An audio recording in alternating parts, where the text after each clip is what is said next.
name's Olga, Ivy Masters Learning Center and ivymasters.com. And today we're going to look at the 19th question from the Digital SAT Test 1 Module 2 that's from the Bluebook app, the easier set of reading and writing questions. Number 19 reads, which choice completes a text so that it conforms to the conventions of standard English? And when we look at our answer choices, we see that some have a but and some do not have a but. Well, what does but do? It shows difference between the sentence parts.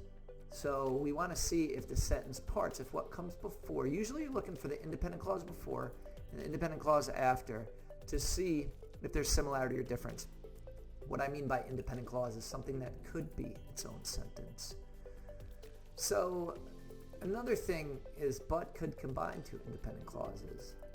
And if you have nothing there, then it cannot. So what I'm going to do is I'm going to read up to and including the word value. Let's see if that's an independent clause. Typically, underlines, scribbles, and notes left in the margins by a former owner lower a book's value. Could that be its own sentence? Why, yes, it can. When the former owner is a famous poet like Walt Whitman, such markings, known as marginalia, can be a goldmine to literary scholars. Could that be its own sentence? Yes, it can. So answer choice C is what we would call a comma splice. If you don't know what a comma splice is, take note that a comma cannot combine two independent clauses. So C is wrong. And then answer choice B is also going to be wrong because then you've just got two independent clauses running into each other without any conjunction, even punctuation at all. So B is gone as well.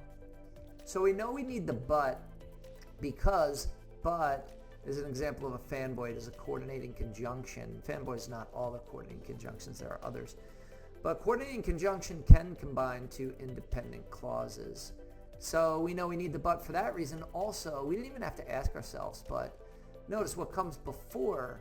If underlined, scribbles, and notes by a former owner lower a book's value, we get this example of Walt Whitman, and if it says it's gold, it's a gold mine to literary scholars, that implies that it makes it more valuable. So what comes before and what comes after does show difference, so we know we need the but for that reason, and also we need the but to combine those two independent clauses. Now, to comma or not to comma? Do we need a comma? You do, because whenever you have two independent clauses combined with a conjunction, you need the comma. Answer choice D does not have the comma. So D is wrong. A is your correct answer.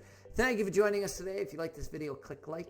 You can share it with someone who has difficulty combining two independent clauses or showing that they show difference or does not know about the comma splice. If there's any question you'd like to see answered from any official PSAT or SAT or ACT, leave that in the comments. I'd be happy to shoot a video on it. Click subscribe so you don't miss anything and check out that 1-minute video on TikTok. Have a great day.